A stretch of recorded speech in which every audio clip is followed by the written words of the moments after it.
हरे कृष्णा कृष्णा कृष्णा हरे हरे, हरे राम राम राम हरे हरे। मेरी voice clear है सबको? Should we start? ओम अज्ञानतिमिरान्धस्य ज्ञानञ्जनशलाकया चक्षुरुन्मिलितं येन तस्मै श्रीगुरुवे नमः। श्रीचैतन्यमनोभीष्टं स्थापितं येन भूतले स्वयं रूपा कदा मह्यं ददाति स्वपदान्तिकम्। वन्देऽहं श्रीगुरौ श्रीयुतापदकमलं श्रीगुरून् वैष्णवांश्च श्रीरूपं साग्रजातं सहगण रघुनाथान्वितं तं सजीवं साद्वैतं सावधूतं परिजनसहितं कृष्णचैतन्यदेवं श्रीराधा कृष्णपादान् सहगण ललिता श्रीविशाखान्वितांश्च। हे कृष्णा करुणा सिंधु दीनबंधु जगतपते गोपेश गोपिका कांता राधा कांत नमस्तुते। तप्त कांचन गौरांगी राधे वृंदावनेश्वरी वृषभानुसुते देवी प्रणमामि हरिप्रिये। वाञ्छाकल्पतरुभ्यश्च कृपा सिन्धुभ एव च पतितानां पावनेभ्यो वैष्णवेभ्यो नमो नमः। जय श्री कृष्ण चैतन्य प्रभु नित्यानंद श्री अद्वैत गदाधर श्रीवासादि गौर भक्त वृंद। हरे कृष्णा कृष्णा कृष्णा हरे हरे, हरे राम राम राम हरे हरे। नमो विष्णुपादाय कृष्णापृष्ठाय भूतले श्रीमते भक्तिवेदान्ता स्वामिनिति नामिने। नमस्ते सरस्वती देवे गौरवाणी प्रचारिणे निर्विशेषा शून्यवादी पश्चात्य देशतारिणे। हरे कृष्णा। आप सब लोग का स्वागत है इस दूसरे सत्र में।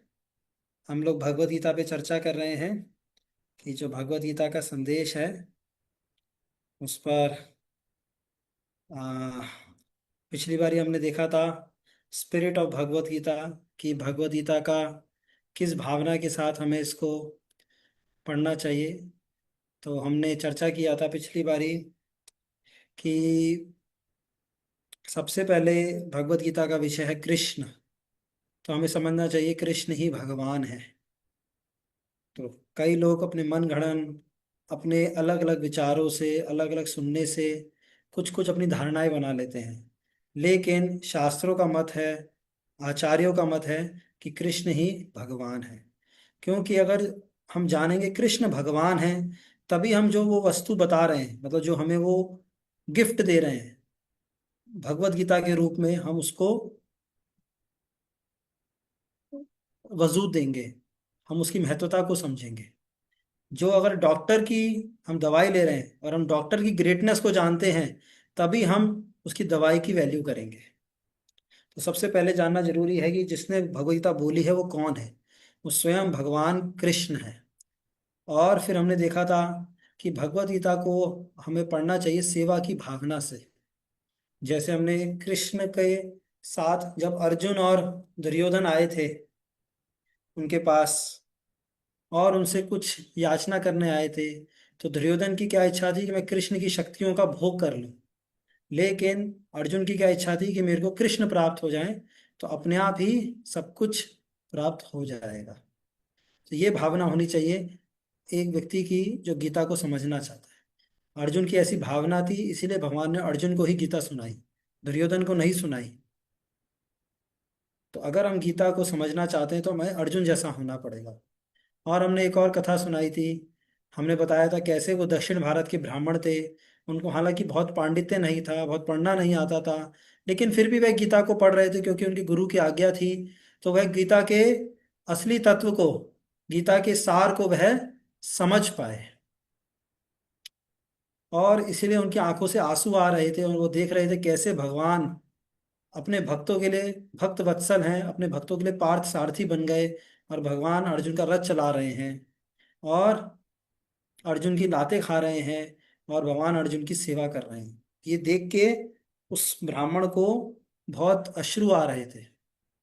तो चैतन्य महाप्रभु ने बोला कि आपने असलियत में भगवत गीता को समझ लिया है। हालांकि बहुत पांडित्य नहीं था, फिर भी वह भगवत गीता को समझ पा रहे थे, उसके मर्म को जान रहे थे, क्योंकि उनके अंदर सही एटीट्यूड था। जैसे इंग्लिश में बोलते हैं, एटीट्यूड डिफाइंस अवर ऑल्टीट्यूड। हम कितना आगे जाएंगे ये डिपेंड करेगा हमारे एटीट्यूड के ऊपर। ओके। तो अब हम आगे आज पढ़ेंगे purpose and subject of Bhagavad Gita, कि भगवत गीता का क्या उद्देश्य है। तो और भगवत गीता में क्या विषय हैं। तो सबसे पहले हम देखते हैं भगवत गीता का क्या उद्देश्य है। इस संसार में हर व्यक्ति चिंताओं से ग्रस्त है। क्यों? क्योंकि संसार में बहुत सारे, इस संसार को बताया गया कुंठा जगत। एक होता है वैकुंठा जगत, इस संसार को बताया गया कुंठा जगत। यहाँ पे हमेशा कुछ ना कुछ एंजाइटी परेशानियां हैं ही। उसका तो एक व्यक्ति को, जो बुद्धिमान व्यक्ति होगा, वो कुछ जिज्ञासा करेगा। क्या जिज्ञासा करेगा कि ये मेरी परेशानियों का क्या कारण है। मैं परेशानी नहीं चाहता फिर भी परेशानी क्यों आती है। ऐसी हमारे अंदर जिज्ञासा होनी चाहिए। और हमें पूछना चाहिए कि इस जन्म के बाद में अगला जन्म क्या होता है। तो देखिए, इस संसार में हर कोई इंक्वायरी तो कर ही रहा है किसी ना किसी प्रकार की। अगर आप स्टॉक मार्केट में जाएंगे, लोग इंक्वायरी कर रहे हैं क्या बिजनेस चल रहा है, क्या मार्केट है। आप कस्टमर के पास जाएंगे, कस्टमर दुकान, आप कहीं बाजार में जाएंगे, लोग पूछेंगे इसका क्या दाम है, उसका क्या दाम है। आप न्यूज़पेपर लाइन में जाएंगे, लोग बोलेंगे आज की क्या न्यूज़ है। हर कोई कुछ ना कुछ इंक्वायरी तो कर रहा है। एक छोटा बच्चा होता है, वो अपनी माँ से पूछता है छत पे जाके, माँ ये जो तारे हैं क्या हैं। कोई ना कुछ प्रश्न तो पूछ ही रहा है इस संसार में।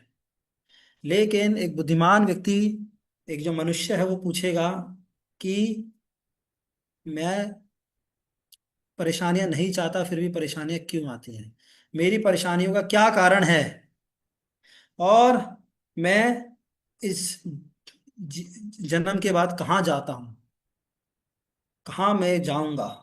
तो ये दो प्रश्न हर एक के अंदर आने चाहिए, कि मैं क्यों, मेरे को परेशानियां आ रही हैं, और मैं इस जन्म के बाद कहाँ जाऊंगा। मनुष्य के अंदर ये नेचुरल दो इंक्वायरियां आएंगी। तो सबसे पहले हम आज देखेंगे कि जानवर और मनुष्य में क्या अंतर होता है। ठीक है, थोड़ा सा इसको पढ़ेंगे। तो मैं एक पीपीटी शेयर करता हूँ आपके सामने, आपको ये अच्छा लगेगा। कि वैसे कई बार सुना होगा, लेकिन ये बार बार ही हमें सुनना चाहिए। एक मनुष्य और जानवर में क्या अंतर है। ठीक है, तो ये है। हम्म, देख पा रहे हैं आप लोग? What is the difference between animals and human beings. क्या डिफरेंस है? कोई बोल सकता है हम भी खाते हैं, देखिए वो भी खाते हैं। हम हो सकता है रेस्टोरेंट में खाएं, हम हो सकता है पिज़्ज़ा खाएं, हो सकता है हम बर्गर खाएं। लेकिन जो जानवर है वो घास खा लेता है ना, वो सब्जियां खा लेता है, जहां पर भी उसको मिलता है खा लेता है। लेकिन खाते हम दोनों ही हैं, बस एक्टिविटी तो सेम है, हम थोड़ा सा विशेष तरीके से करते हैं। ठीक है, हम भी सोते हैं, वो भी सोते हैं। हम भी, और बल्कि मनुष्य को तो नींद नहीं आती है कभी कभी, उसको तो कभी दवाइयाँ खानी पड़ती है सोने के लिए।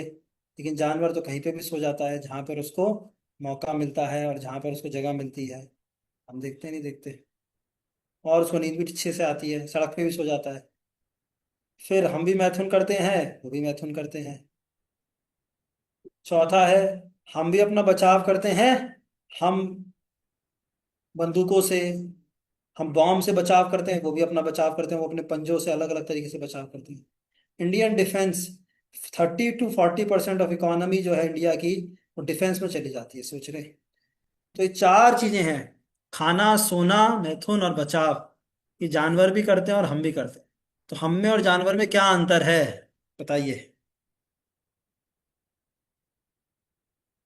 कौन बताना चाहेगा?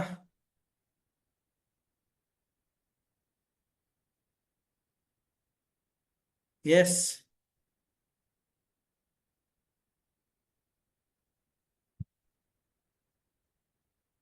ये बताना चाहेंगे जानवर और मनुष्य में क्या अंतर है? सोचिए एक बारी आप, क्या अंतर है। आपके लिए छोटा सा टास्क है कि ये जो सारी स्पीशीज दे रखी हैं इसमें क्या क्या स्पेशलिटी है। जैसे ये है ईगल, उड़ने वाली, इसकी क्या स्पेशलिटी है, बताइए, चैट बॉक्स पे लिखिए। यस।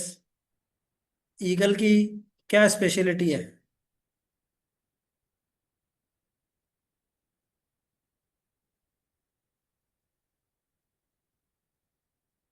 लिखिए, चैट बॉक्स पे लिखिए।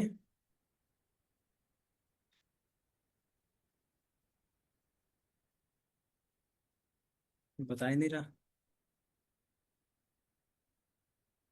फ्लाइंग। वो उसकी नज़र बहुत तेज होती है, उड़ तो सकती है ही, हाँ, और फ्लाइंग भी है ही। नज़र बहुत तेज होती है आंखों से। गुड। और घोड़े की क्या स्पेशलिटी है?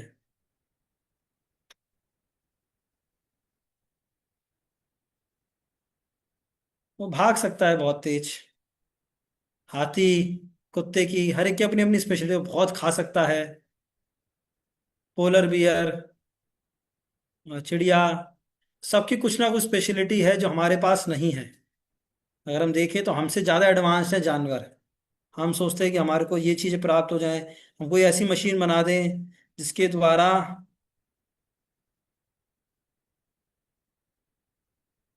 हम बहुत तेज भागने लगे, लेकिन घोड़ा तो नेचुरली तेज भाग रहा है। हमने टेलीस्कोप बनाया कि जिससे हम दूर की चीज़ देख सके। ईगल तो अपने आप देख रही है। और जो कुत्ता है वो हमारे से ज़्यादा अच्छा सुन सकता है।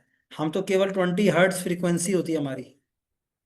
हमारी 10 आर्मस्ट्रॉन्ग्स टू, अगर आप साइंस में पढ़ेंगे तो हमारी एक फ्रीक्वेंसी है जिसमें हम सुन सकते हैं। लेकिन कुत्ता हमसे ज़्यादा सुन सकता है, लेकिन इसीलिए लोग घर में कुत्ता रखते हैं, चोरों से बचाने के लिए या फिर पता करने के लिए। तो अगर हम देखें कि सभी जानवरों में कुछ ना कुछ स्पेशलिटी है। तो खाने में, सोने में, मैथुन में और बचाव में जो जानवर है उनके पास भी बुद्धि है और उनके पास भी चयन करने की शक्ति है, रैशनल पावर भी है। आप देखिए, घर में आप दूध रख दीजिए इस किचन में, बिल्ली अपने आप रास्ता ढूंढ लेगी, कब आना है, कब मालिक सो रहा है, कब मैं जाऊं, चुपचाप मैं प्लेट हटाऊं और चुपचाप मैं दूध पी लूं जिससे किसी को शक ना हो, चुपचाप मैं निकल जाऊं। कितनी बुद्धि लगाती है बिल्ली दूध पीने के लिए। तो बुद्धि चाहिए ना, चाहिए। और हर जानवर के पास कुछ ना कुछ स्पेशलिटी भी है। उस सेंस में तो देखा जाए, खाने सोने में और मैथुन और बचाव में तो ज्यादा मनुष्य से इंटेलिजेंट है ये। ह्यूमन बीइंग से भी ज्यादा इंटेलिजेंट है और ज्यादा इनके पास फैसिलिटी है मनुष्य जानवरों के पास। तो मनुष्य के पास क्या स्पेशल चीज है, बताइए। सोचिए। अगर हम देखें वेस्टर्न कंट्रीज में बहुत मटेरियल एडवांसमेंट कर लिया, स्काई स्केपर्स, बिल्डिंग बन गए हैं। इतना ज्यादा एडवांसमेंट है, चारों तरफ बड़ी बड़ी बिल्डिंग बन गई हैं, जिसमें हम खाते हैं 25वें फ्लोर पर, 48वें फ्लोर पर, 60वें फ्लोर पर हम खाते हैं। बाद में अच्छा। तो उनके पास ज्यादा, हमारे से ज्यादा है। 1 मिनट, 1 मिनट के लिए होल्ड कीजिएगा, मुझे एक साइन करना है।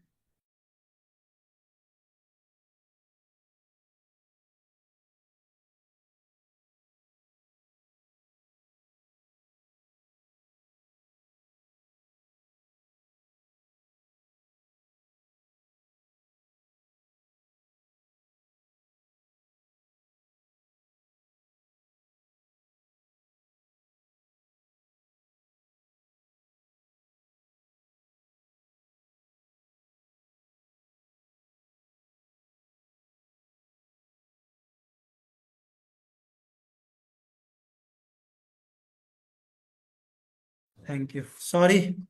तो अगर हम देखेंगे वेस्टर्न कंट्रीज में ज़्यादा हम कितनी एडवांसमेंट हो गई है, हमसे बहुत एडवांस है, वो हर चीज़ में एडवांस्ड है। बड़े बड़े हाउसेज है लोगों के पास, बड़ी बड़ी बिल्डिंग्स हैं। 9/11 का अटैक हुआ था जब, वर्ल्ड ट्रेड सेंटर इतना बड़ा बिल्डिंग है, हम देखते हैं। हवाई जहाज हैं, मोबाइल फोन्स हैं। अगर मनुष्य खाली इन सुविधाओं के द्वारा खाता है, सोता है, मैथुन करता है और बचाव करता है स्पेशल तरीके से, तो कैसे जो मनुष्य है वो जानवरों से ज्यादा श्रेष्ठ है। वो भी श्रेष्ठ है अपनी अपनी चीजों में, हम भी उनके साथ कंपटीशन कर रहे हैं कि कैसे हम अच्छे से मैथुन, खाना, सोना और ये सारी चीजें को, इस सुविधा को बटोर सके। अगर हमारा यही उद्देश्य है तो एक तरीके से हम भाग रहे हैं, भीड़ लगा रहे हैं, और कैसे हम जानवरों के साथ compete कर रहे हैं। उनके पास भी हैं कई सुविधाएं, उनको तो नेचुरल दी हैं, और अगर हम अपनी बुद्धि का प्रयोग इसी चीज में लगा रहे हैं तो कैसे हम ज्यादा उनसे श्रेष्ठ हैं।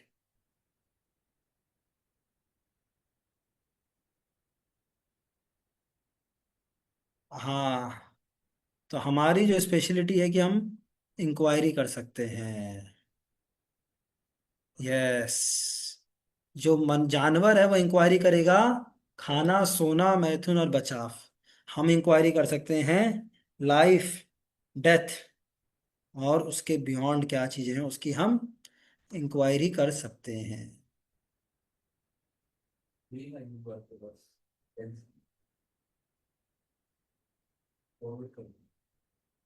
ठीक है, तो हम ये इंक्वायरी कर सकते हैं, हम सही चीज की इंक्वायरी करना ही मनुष्य के पास स्पेशलिटी है। और ये इंक्वायरी करके हम धर्म का पालन कर सकते हैं। ऐसा बताया गया है जो मनुष्य के पास ज्यादा इंटेलिजेंस किस लिए है, ये हम क्यों कठिनाइयां आती हैं, जैसे अर्जुन को जब परेशानी आ रही थी तो अर्जुन ने कृष्ण का सहारा लिया।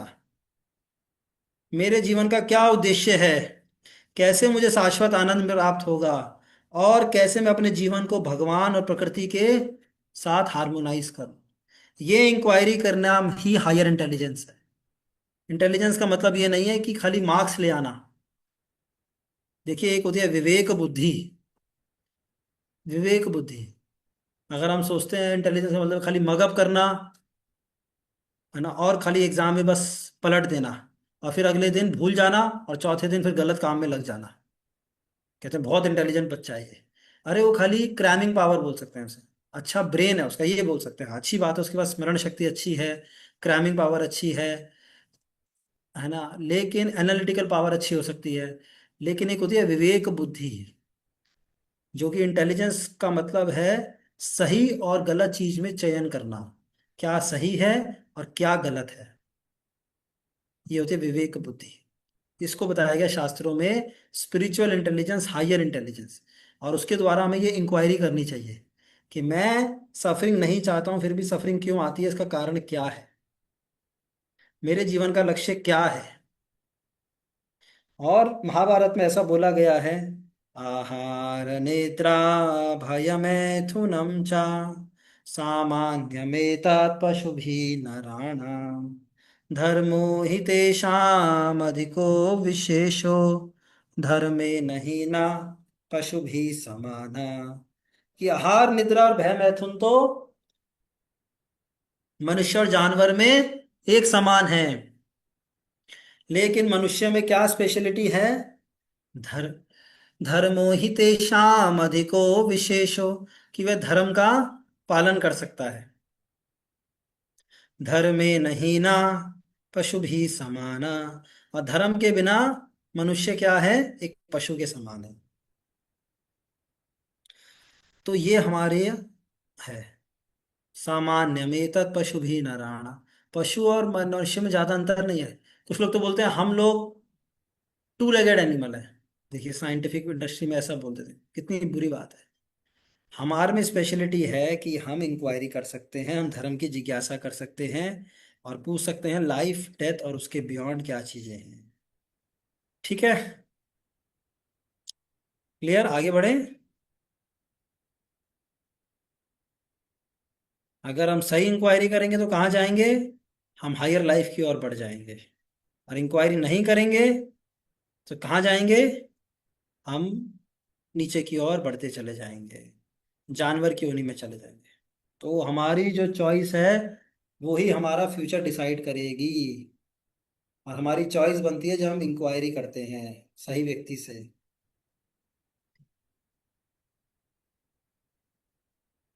जीवन के तत्व की जिज्ञासा करते हैं। क्या है जीवन? कहाँ से हम आए हैं? कहाँ हमें जाना है? ये कठिनाइयाँ क्यों आती हैं? ये प्रश्न पूछने चाहिए हमें। ठीक है, तो जैसे मैंने बताया था, ये दो इंक्वायरी करनी है हमें। क्यों मेरे को कष्ट आते हैं, और मैं कहाँ जाऊंगा इस जन्म के बाद। ए, तो ये दो इंक्वायरी करेंगे तो अपने मनुष्य को हम सार्थक बना पाएंगे।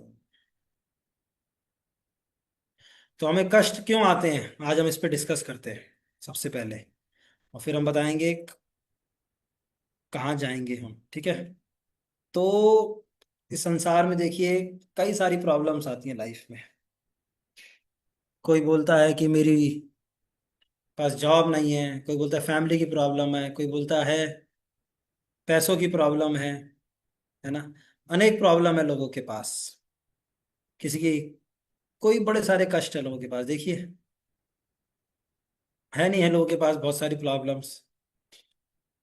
तो क्या क्या बोलते हैं, मेरी फिजिक नहीं है, पैसा नहीं है, मैं स्मार्ट नहीं हूँ, मैं एग्जाम में फेल हो गया, मेरी गर्लफ्रेंड नहीं, अनेक अनेक लोग पता नहीं क्या क्या सोचते रहते हैं, क्या क्या प्रॉब्लम्स है उनकी। आप बताइए सबकी ये क्या रियल प्रॉब्लम है हमारी लाइफ की या नहीं?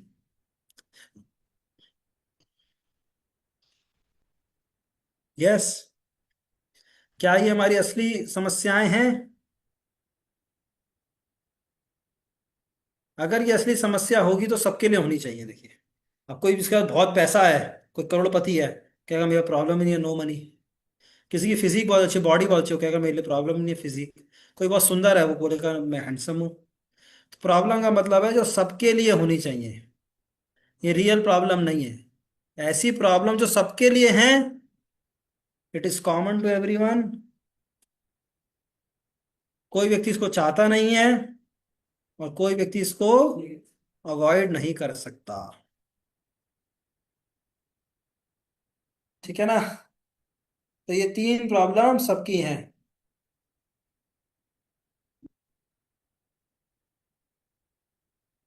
इसको बोलेंगे रियल प्रॉब्लम। कोई रियल प्रॉब्लम का क्राइटेरिया कब फुलफिल करेगा? जब ये तीन चीजें होंगी।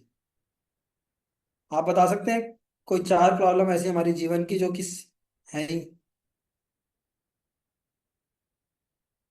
हाँ, चैट बॉक्स पे लिख दिया है अजिंक्य प्रभु ने। आप सब जानते ही होंगे, जन्म, मृत्यु, जड़ा और व्याधि। Birth, death, old age and disease. ये प्रॉब्लम सबको ही आती हैं। चाहे कोई अमीर है, चाहे कोई गरीब है, चाहे कोई पढ़ा लिखा है, चाहे कोई अनपढ़ है, चाहे कोई काला है, चाहे कोई गोरा है, चाहे भारतीय है, चाहे अमेरिकन है। जन्म उसका भी होगा। जन्म एक बहुत बड़ी प्रॉब्लम है। और भगवान कहते हैं गीता में, जन्म मृत्यु जड़ा व्याधि दुख दोषान दर्शनम। भगवान कहते हैं कि इस जन्म को, इस मृत्यु को, जड़ा को, व्याधि को दुखों के रूप में देखो। अगर इसको दुख के रूप में देखो मतलब कि हम सोचते हैं पार्ट ऑफ लाइफ है। हम क्या सोचते हैं, ये आ रहा है, इसके बीच में थोड़ा सा आनंद ढूंढ लो। इसके बीच में तो आना ही है सबको, अब क्या करें? प्रभु जी इतना पेसिमिस्टिक मत हो, इतनी इतना चीजें मत बताओ, ये तो आनी ही आनी है। अब इसके बीच में अच्छी अच्छी बातें करो ना। क्या आप अच्छी अच्छी बातें नहीं कर रहे हो? कोई बोल सकता है ऐसा? लेकिन भगवान कह रहे हैं इसको प्रॉब्लम के रूप में देखो। एक बुद्धिमान व्यक्ति देखेगा कि मेरे को ये समस्याएं आती हैं। बताया गया जब किसी का जन्म होता है तो माँ के घर में उल्टा हुआ लेटा हुआ होता है। चारों तरफ हड्डी मज्जा खून सब होता है। उसको एक नली से उसको हवा और पानी दिया जाता है। और वो रोता है बहुत, तभी तो जब बाहर आता है तो पूरा खून से लपतप होता है और रोता रहता है। सब लोग करते हैं, सब लोग खुश हो रहे होते हैं, वो रो रहा होता है क्योंकि उसको बहुत कष्ट हुआ होता है। तो जन्म एक बहुत बड़ा कष्टदायक विधि होता है, बहुत मुश्किल अवस्था में, चारों तरफ अंधेरा होता है। जब वो माँ के गर्भ में होता है और कहता है मैं बाहर आऊंगा तो भगवान आपका भजन करूंगा। श्रीमद् भागवतम में ऐसा लिखा हुआ है। लेकिन जैसे ही बाहर आता है, माया का प्रभाव पड़ता है, संसार की चौकन चकाचौंध में वह भूल जाता है। बुढ़ापा भी बहुत बड़ी कष्ट है। हाँ, देखिए बुढ़ापे में कितनी बीमारियां हो जाती है। आँख पैरों में शक्ति नहीं रहती है, चलने में प्रॉब्लम, कितने लोगों की हेल्प चाहिए होती है। और बीमारियां तो आती ही रहती हैं, अभी तो नई नई बीमारियां आ रही है, आई बोला, अनेक प्रकार के कैंसर, कभी कोरोना, कभी अलग प्रकार की बीमारी आ जाती है और अल्टीमेटली मृत्यु। तो ये चार चीजें हम सबके साथ में आती ही आती हैं, और इसको भगवान कह रहे हैं दुख के रूप में देखो, इसको पार्ट ऑफ लाइफ मत समझो। भगवान कहते हैं one who can perceive birth death old age and disease as real problem is in knowledge. और इन प्रॉब्लम्स के साथ हमें तीन चीजें और एक्स्ट्रा मिलती हैं। क्या क्या? बताइए। इनके साथ और भी समस्याएं आती हैं हमारे जीवन में।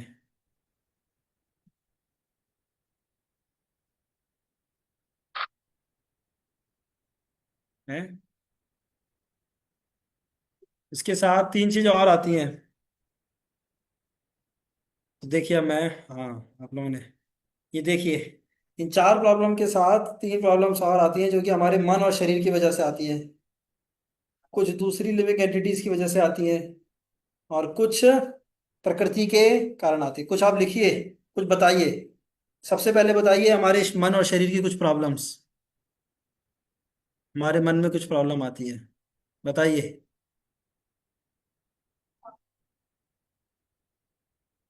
बताइए, भरिए इसको। लिखिए, अब चैट बॉक्स पे लिखिए कुछ प्रॉब्लम्स जो कि हमारे मन और शरीर की वजह से आती है।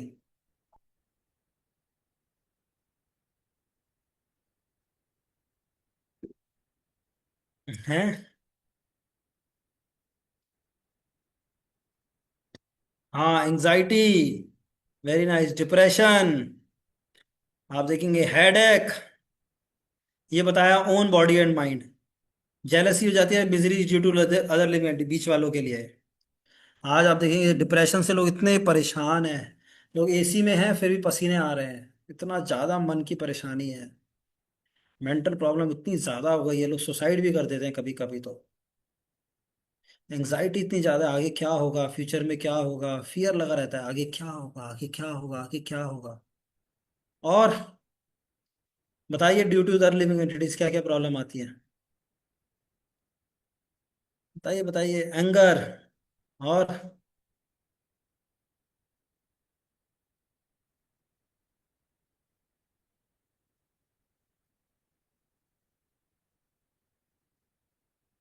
यस, खाली अजिनक्य प्रभु बोल रहे हैं, कोई और भी बोले?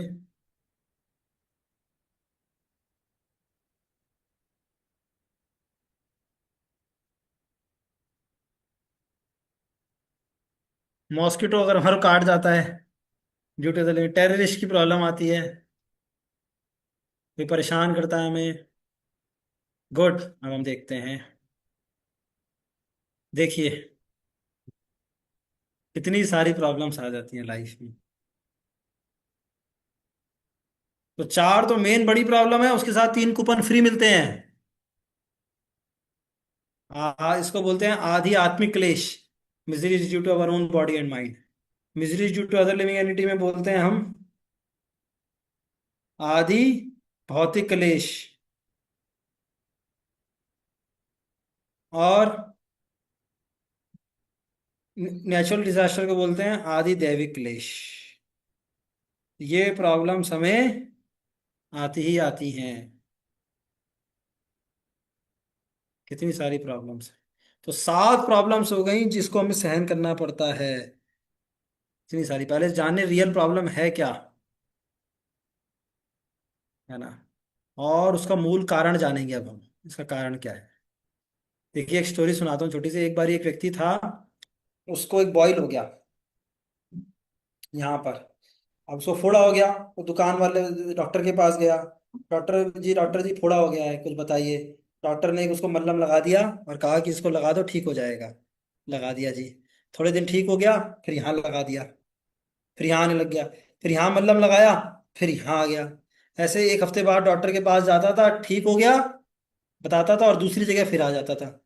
तो ऐसे 2 या 3 बार हो गया, परेशान हो गया। कहते हैं मैं यहाँ पे मैं ऑइंटमेंट लगाता हूँ, कुछ मल्लम लगाता हूँ, दूसरी जगह हो जाता है। उसने कहा डॉक्टर को चेंज किया जाए, ऐसे तो काम चलेगा नहीं। तो डॉक्टर को चेंज किया, दूसरे डॉक्टर ने बताया, आयुर्वेदिक डॉक्टर था, उसने कहा आपके खून में गंदगी है, इस वजह से आपको थोड़े थोड़े दिनों बाद फोड़े हो जाते हैं। तो मेन प्रॉब्लम क्या है कि आपके खून गंदा है, तो आप साफ ही लीजिए, खून साफ कीजिए, कभी बॉईल नहीं होगा। तो बस उसने लिया और सब ठीक हो गया। उसी प्रकार से अगर हम जानेंगे समस्या क्या है और उस समस्याओं का मूल कारण क्या है, तब हम समस्या का समाधान ठीक से कर पाएंगे। तो हमने पहले तो बताया आपको 7 समस्याएं हैं हमारे जीवन में, और इन समस्याओं का मूल कारण क्या है, क्यों ये समस्याएं आ रही हैं।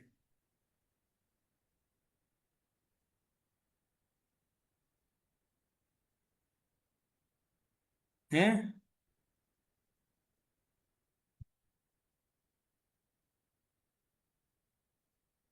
बताइए। इस समस्याओं का मूल कारण है कि हम इस शरीर के अंदर हैं, और हम इस समस्याओं का निवारण करने के लिए कुछ कुछ टेम्पररी सॉल्यूशन बनाते रहते हैं। जैसे जैसे टेक्नोलॉजिकल एडवांसमेंट हो रहा है, साइंटिफिक इंडस्ट्री बढ़ रहा है, हम सोचते हैं कुछ इन समस्याओं का सॉल्यूशन निकाल लें। बड़ी बड़ी डॉक्टर्स आ रहे हैं, बड़े बड़े हॉस्पिटल्स खुल रहे हैं, लेकिन उसके साथ बड़ी बड़ी डिजीज भी आ रही है। कोरोना वायरस आ गया, देखिए, उसका कोई डॉक्टर इलाज नहीं कर पाए। हम सोचते हैं कि अगर बूढ़ा बूढ़ा हो रहे हैं हमारे, जो वाइट बाल आ रहे हैं, हम ब्लैक कर लेंगे, हम हेयर डाई कर देंगे। हम ये सोचते हैं। हम सोचते हैं रिंकल्स आ रहे हैं, हम कुछ फेस लिफ्ट करा लेंगे। हमारे को परेशानी हो रही है, स्ट्रेस हो रहा है, पेन हो रहा है, हम कुछ पेन रिलीफ ले लेंगे। लेकिन ये सब चीजें थोड़े समय ठीक कर देंगी। कुछ लोग वेंटिलेटर पे आ जाते हैं, कहते हैं ऑक्सीजन लेंगे हम।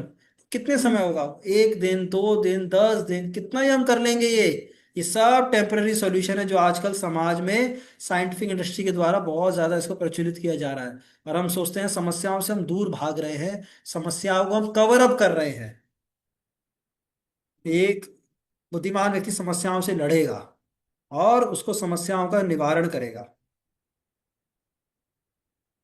जैसे खरगोश है, खरगोश के सामने मान लीजिए एक जानवर आ रहा है, एक शेर आ रहा है, और खरगोश बोले आंखें बंद कर लो, जानवर नहीं है। आंखें बंद कर लो, जानवर नहीं है। आंखें बंद कर लो, जानवर नहीं है। अरे जानवर तो आएगा। तो समस्याओं को छुपाने से, या समस्याओं को कवर अप करने से, या समस्याओं का टेम्पररी सॉल्यूशन निकालने से समस्या का हल नहीं होगा। कुछ लोग बोलते नहीं नहीं नहीं, ऐसी बातें मत करो, बस ठीक है, समस्या तो है, क्या करें। एक कोई बोलता है इसको कवर अप कर दो, रिंकल्स आ रहे हैं, फेस लिफ्ट करा लो, वाइट बाल आ रहे हैं, हेयर डाई करा लो, पेन हो रहा है, स्टमक पेन हो रहा है, पेन किलर ले लो, ऑक्सीजन की कमी है, वेंटिलेटर करा लो, थोड़ा सा समस्या को बस थोड़े समय के लिए कवर अप कर दो, ठीक कर। लेकिन ये सुपरफिशियल सॉल्यूशन है, क्योंकि हम इसके द्वारा जन्म मृत्यु को कोई रोक पाया है, इसलिए बोलते हैं एज श्योर एज डेथ, अटल सत्य है मृत्यु। कोई डिजीज को रोक पाया है आज तक? बल्कि बड़ी बड़ी बड़ी बीमारियां आ रही हैं। लोगों को इस जीवन का क्या सार है कुछ नहीं मालूम। तो ये देखना चाहिए, इस समस्याओं का सॉल्यूशन, कुछ परमानेंट सॉल्यूशन निकालना पड़ेगा हमें। अभी हम सॉल्यूशन बताएंगे आपको जैसे जैसे हम आगे बढ़ेंगे अपने सत्र में। लेकिन अभी हम समझें कि समस्याएं क्या हैं, और जो हम समस्याओं का समाधान निकाल रहे हैं वो बहुत ही क्षणिक है, या फिर उसको हम कवर अप कर देते हैं, या उसको हम भुलाने का प्रयास करते हैं। लेकिन एक बुद्धिमान व्यक्ति उन समस्याओं को समझ के उनसे लड़ाई करके उसका परमानेंट सॉल्यूशन निकालेगा, कि एक शाश्वत मेरे को इनसे मुक्ति मिल जाए, खत्म हो जाए। एक बुद्धिमान व्यक्ति इसके बारे में विचार करेगा। ठीक है ना? ओके। तो सबसे पहले हमें समझना चाहिए कि हम शरीर नहीं, हम आत्मा है। ठीक है, सबसे पहले हमें इस बात को समझना चाहिए कि भगवान गीता में अर्जुन को यही बात बता रहे हैं। वासांसि जीर्णानि यथा विहाय नवानि गृह्णाति नरोपराणि तथा शरीराणि विहाय जीर्णानि अन्यानि संयाति नवानि देहि। भगवान कह रहे हैं जैसे एक छोटा बालक बड़ा होता है, अनेक शरीर चेंज कर रहे हैं हम, और हम अपनी बॉडी कपड़ा चेंज करते हैं, उसी प्रकार से मृत्यु के बाद भी व्यक्ति अगले शरीर में एंटर कर जाता है। जैसे इस शरीर में भी हम अलग अलग, अभी हम अपनी फोटो देखेंगे 20 साल पुरानी, तो ऐसा लगेगा हमारा पूरा बॉडी ही चेंज हो गया है। बताया गया साइंटिफिक इंडस्ट्री के द्वारा 7 साल में हमारी पूरी बॉडी चेंज हो जाती है, और हर क्षण हमारे सेल चेंज हो रहे हैं वैसे, और 7 साल बाद पूरी बॉडी चेंज हो जाती है। तो एक तरीके से तो कॉन्टिन्यूअस हो रहा है। उसी प्रकार से जब हम शरीर त्यागते हैं, तो हम शरीर त्यागने के बाद भी हमारे को दूसरा शरीर मिलता है, लेकिन हम as a person, as a personality हम एक ही जना फील करते हैं। अगर अपनी पुरानी 20 साल पुरानी फोटो देखते हैं, तो जो व्यक्ति था आज हमारा पूरा शरीर चेंज हो गया है, लेकिन हमारा अस्तित्व चेंज नहीं हुआ है। उसी प्रकार से सबसे पहले समझना जरूरी है कि हम शरीर नहीं, हम आत्मा है। और आत्मा का कोई जन्म मृत्यु जड़ा व्याधि आदि भौतिक आदि दैविक आदि आत्मिक कुछ नहीं होता है। आत्मा भगवान बोलते हैं ना हम, ना हम, कि इसको जला नहीं सकता, इसको सुखा नहीं सकता, इसको कोई गीला नहीं कर सकता, इसको कोई बुझा नहीं सकता। आत्मा अमर है, आत्मा शाश्वत है, आत्मा को कोई नष्ट नहीं कर सकता, आत्मा की मृत्यु नहीं होती है, आत्मा का कोई जन्म नहीं होता है, ये तो शरीर का जन्म होता है। तो जब हम इस बात को समझेंगे, तब हम रियल सॉल्यूशन की ओर बढ़ रहे हैं। तो सबसे पहले भगवान गीता में ही बोल रहे हैं कि देहिनो अस्मिन यथा देह, जैसे एक बच्चा कुमार अवस्था में जाता है फिर यौवन अवस्था में जाता है, तथा देहांतर प्राप्तिर, उसी प्रकार से देह को त्याग करने के बाद हम दूसरा शरीर धारण करते हैं। धीरज तत्र व्यक्ति इससे परेशान नहीं होता है। तो ये शाश्वत जो सत्य है उसको समझना जरूरी है, हम बता रहे हैं। और हम देखेंगे कई सारे प्रूफ है आत्मा के, तो है ना, जब कोई चला जाता है, किसी की मृत्यु होती है, हम बोलते हैं "वो चले गए"। अरे उनका शरीर तो यही है। वो शरीर के कई बारी जो ऑर्गन्स होते हैं दूसरे लोग यूज भी कर लेते हैं, लेकिन हम बोलते हैं चले गए। और आप देखेंगे आत्मा का एक सबसे बड़ा सिम्टम है चेतना। आप एक हिल स्टेशन पे कैमरे को लेके जाइए, उसे फोटो खिंचवाइए, कुछ नहीं बोलेगा, लेकिन हम बोलेंगे ओह कितना अच्छा है। कोई हमें मारता है तो हमारे को आह आवाज आती है, हमारा टेस्ट है। कुछ एक हमारी चेतना है। चेतना कैसे आती है? आत्मा से आती है। आप सारे अंगों को जोड़ दीजिए, तो क्या आत्मा को ले आएंगे? नहीं। साइंटिफिक व्यक्ति रोबोट बना दिए लोगों ने आर्टिफिशियल इंटेलिजेंस से, लेकिन उसकी फीलिंग्स नहीं है उसके अंदर। आप सारे अंगों को जोड़ दीजिए, ये लंग को, किडनी को, सबको जोड़ दीजिए, क्या वो कार्य करने लग जाएंगे अपने आप? और ऐसा ही होता तो सारे जो साइंटिस्ट हैं, चाहे चाहे डॉक्टर्स हैं, वो एक लाइफ को जनरेट कर सकते थे जब वो चाहते हैं, लेकिन आज तक नहीं कर पाए। Life can never be generated by any person, because वो आत्मा ही है।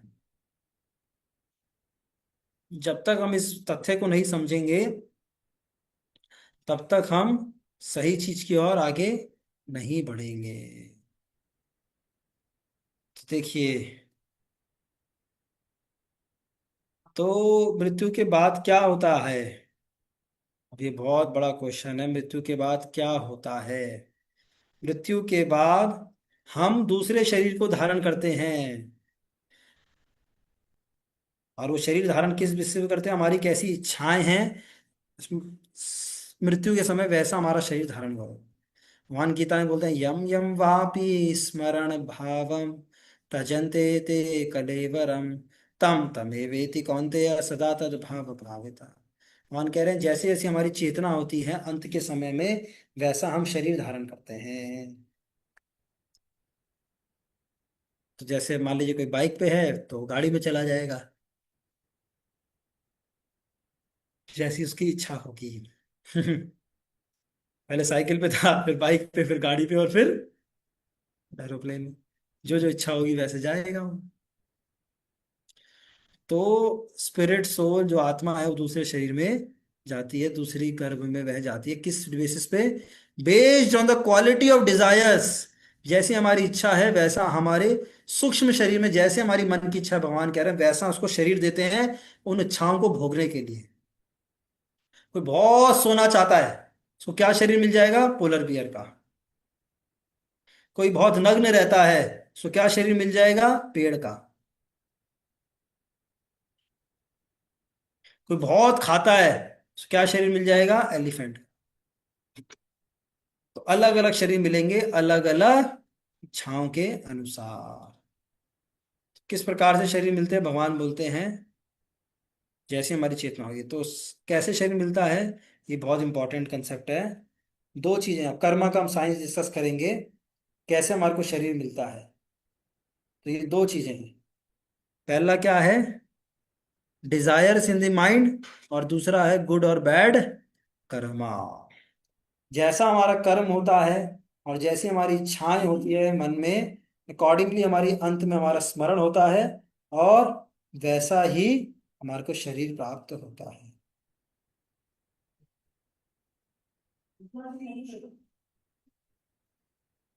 ठीक है। जैसे मान लीजिए किसी की इच्छा है मैं नोटों के आसपास रहूं, चारों तरफ पैसा हो, लेकिन उसके कर्म बहुत बेकार हैं, सब तरफ पाप किया है, तो उसका अगला जन्म क्या होगा बताइए? एक व्यक्ति की इच्छा है कि बहुत पैसा हो, और लेकिन उसके पास बहुत सारे नोट है, वो बहुत पैसा हो मैं नोटों के आसपास रहूं, और उसने कर्म बहुत गंदे किए हैं, क्या होगा उसका? क्या मिलेगा अगला जीवन बताइए?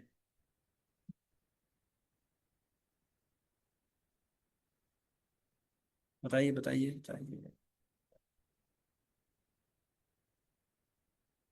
बैंक में कीड़ा बन जाएगा वो, यस। बैंक में कीड़ा बन, कोई जाए कि मेरे को ना बहुत अच्छा ना, मेरे को क्रिकेट देखने को मिले, ये मिले मुझे वो मिले, लेकिन कर्म गंदे हैं, तो क्रिकेट ग्राउंड में वो क्या बन जाएगा? किसी अच्छे क्रिकेट ग्राउंड में ग्रास हॉपर बन जाएगा, वहाँ क्रिकेट देखते रहो जी, घास होती है, वहाँ बन जाएगा। तो जैसे हमारी इच्छा होती है वैसा हमें शरीर प्राप्त होता है, और जैसे हमारे कर्म होते हैं गुड और बैड कर्म के अनुसार। ये बहुत इंपॉर्टेंट है, दोनों चीजें समझना, इसको नोट कर लें अपने जीवन में। ठीक है। तो कर्म के हिसाब से यही है, as you sow so shall you be, जैसा भोगोगे वैसा पाओगे। तो जैसा हम कर्म करेंगे वैसा हम पाएंगे। ठीक है।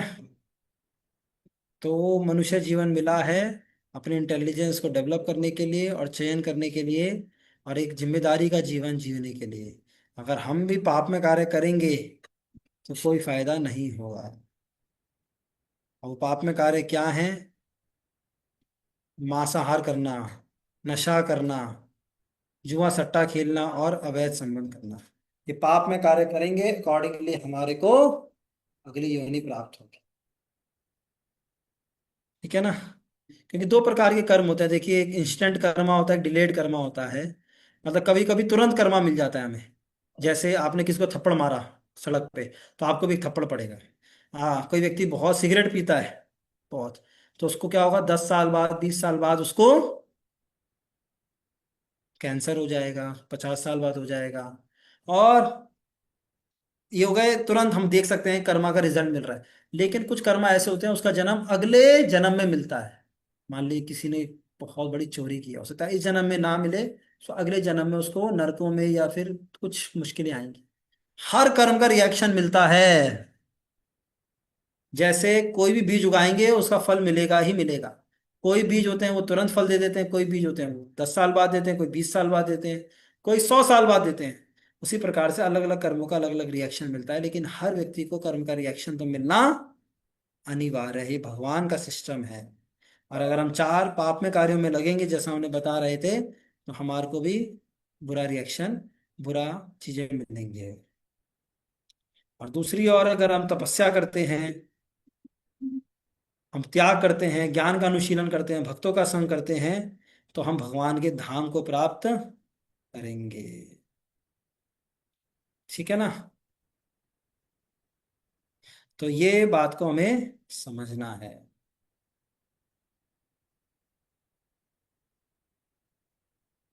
ठीक है, तो जैसा हम करेंगे वैसा हमें प्राप्त होगा। देखिए, हम बस एक स्लाइड शेयर करके हम आज के सत्र को विराम करेंगे।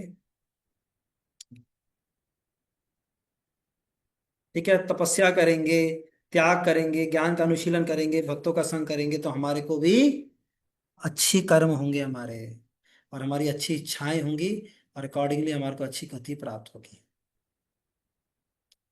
और ऐसी गति प्राप्त होगी कि जहां पर हमारे को वापस नहीं आना पड़ेगा, मतलब हम भगवान के धाम जाएंगे और वहां पर कोई समस्या नहीं है। और दूसरी ओर हमें चार पाप में कार्य करते हैं तो हमें इस संसार में बार बार आना पड़ेगा। और इसके द्वारा क्या होगा? कोई जन्म नहीं, कोई बुढ़ापा नहीं, कोई बीमारी नहीं, और कोई मृत्यु नहीं। तो इन कर्मों का हमें पालन करना है, तब ये हम चार समस्याओं से पूरी तरीके से निवारण प्राप्त कर पाएंगे। और तीन समस्याएं जो और हैं इसके साथ, उसका तो निवारण अपने आप ही हो जाएगा। तब हम असलियत में मनुष्य जीवन की सार्थकता को प्राप्त कर पाएंगे। तो ये हमारे को प्राप्त करना है कि क्या इंक्वायरी सही करें, और कैसे हम इस सब चीजों को करके हम जन्म मृत्यु से छुटकारा प्राप्त कर सकते हैं और भगवान के धाम को प्राप्त कर सकते हैं। ठीक है, तो हम यहीं पर ही विराम करना चाहेंगे। किसी का कोई प्रश्न है, कोई जिज्ञासा है, एक दो प्रश्न हम ले सकते हैं।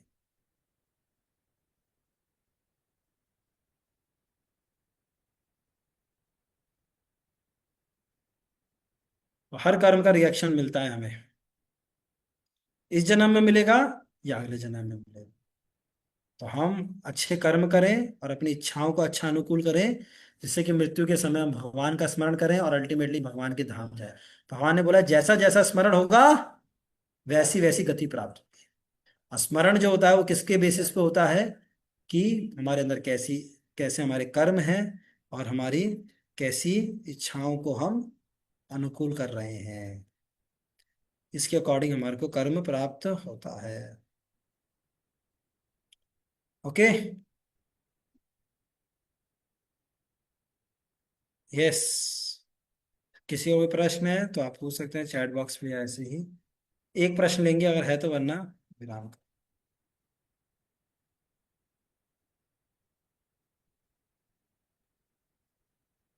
है किसी का कोई प्रश्न?